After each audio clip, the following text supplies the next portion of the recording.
So yesterday in court, we're talking about voodoo dolls and hiring a hitman. This case just keeps on giving. This is the trial of Larry Millete, which is happening in San Diego right now. He's accused of murdering his wife, Maya. Now, again, this is not televised. It is a gag order, so it's very hard to you can't get exact information of what's happening in the courtroom. You have to rely on the news reporters coming out and then going on camera or sending messages back to their studio as to what's happening. So I'm very limited, but I'm trying to come every morning and give you updates. This is what I think happened in court yesterday on Wednesday, the 27th. So first up is a gentleman, Detective Lorenzo Ruiz. He's an investigator with the Chula Vista Police Department. I don't know if this is in order, but this is who testified. He goes through 4 months worth of emails in Larry's computer. So there's emails and searches that he is responsible for going through. And they bring up a number of things. So, and it looks like, from what I'm understanding, is they maybe put it up on the screen and said, here's all the searches and all the emails. But in this collection are emails to spellcasters about, can you make her sick? I've talked about this before. Larry was trying to get them to cast a spell that would cause Maya to be infirmed in some sort of way. Injured, broken bones, cancer, whatever it takes, get her to stay home so that I can take care of her and she's reliant on me. That was the gist. He's asking about hexes, black magic, hexes for revenge. Then he's asking about punisher spells. So the point of Detective Ruiz, his testimony is talking about how they're getting increasingly more disturbing. What once started out as cast a love spell is now punisher spells. By the end of 2020, he's requesting emergency spells. Also said that Larry was keeping a very extensive log with Maya's whereabouts. So, you know, today she went to Walmart. This is the time she went. Then she had lunch with a friend. And so he was tracking her movements. He found searches for subliminal wife training. He also found screenshots that Larry took of the social media accounts of his wife and of Jamie Laird, who's the man that she had an affair with, I guess, her affair partner. And by the way, Larry's always tried to cast spells against Jamie as well. And so, but he has screenshots of both of their social media accounts. So and then there are, he testifies that there was a constant stream of emails between Larry and Maya that went on for months, and then they suddenly stopped on January 7th, which is the day the police say he killed Maya. There are also emails that he sent to Maya's sister-in-law, Genesis. I talked about her. I think she may have testified on maybe day 2. She is married to Maya's brother, JP, who I'm going to talk about in a minute. For some reason, Larry is emailing Genesis, and he's asking her about voodoo dolls and Wanga dolls. I didn't even know what it is. This is it. You can pause to read if you want. But it sounds like voodoo dolls, I guess, are sometimes used as like, they're used for bad, but it sounds like Wanga dolls are supposed to be good health and prosperity. So we got conflicting dolls here.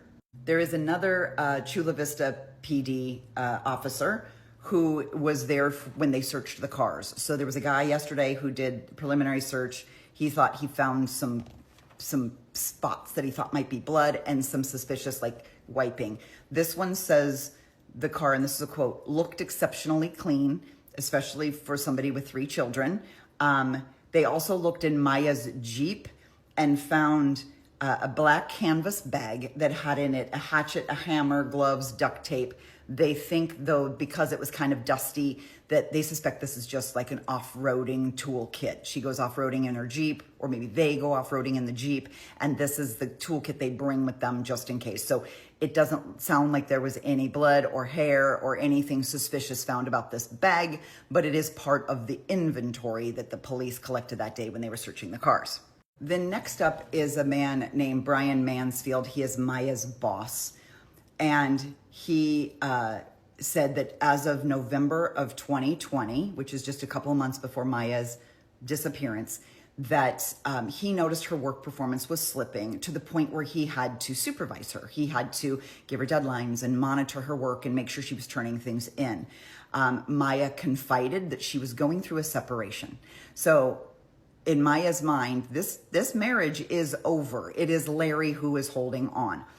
Then they talked about Maya's last text messages, and there were some of these text messages were sent to Brian. Now, I'm going to make a second video this morning because we want to look at a calendar and we want to kind of try and put these things in perspective the best I can, because none of Larry's story makes sense. How nobody arrested him so much sooner or something, I don't know, but there's big gaps. But according to Brian Mansfield, who's Maya's boss, he received a text that morning. So this would have been Friday morning, the 8th of January.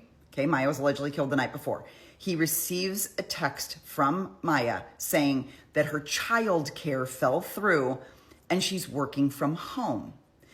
Then later, when she says she's having trouble completing her work because she's watching the kids and the baby is having a day, which is the 4-year-old who Larry used as his alibi, saying Larry took the 4-year-old out of the house and went to the beach. So how could the 4-year-old be in both places at once? This is why I'm going to make a second video, because I'm skeptical and I'm going to need to go through that. He says after that final text, he never heard from Maya again. But wait, there's more. Then Maya's brother JP gets up on the stand and he testifies that Larry's behavior had become increasingly a little more erratic over the last couple of months. He tells that twice. So he tells of 2 stories where Larry approached him and how JP took this as that Larry wanted to hire a hitman. So Larry comes up to him. It's right around Christmas time. They're all at a family gathering. And Larry told JP that he caught Maya with another man. And basically he wants to get Jamie. So he asks JP, hey, if you know a guy, I'll pay you.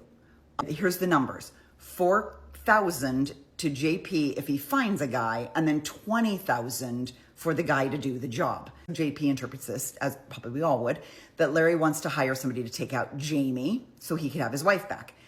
But that's not enough. That was at Christmas time. Then they're all together on New Year's Day, this is less than a week before Maya goes missing. And he says it again.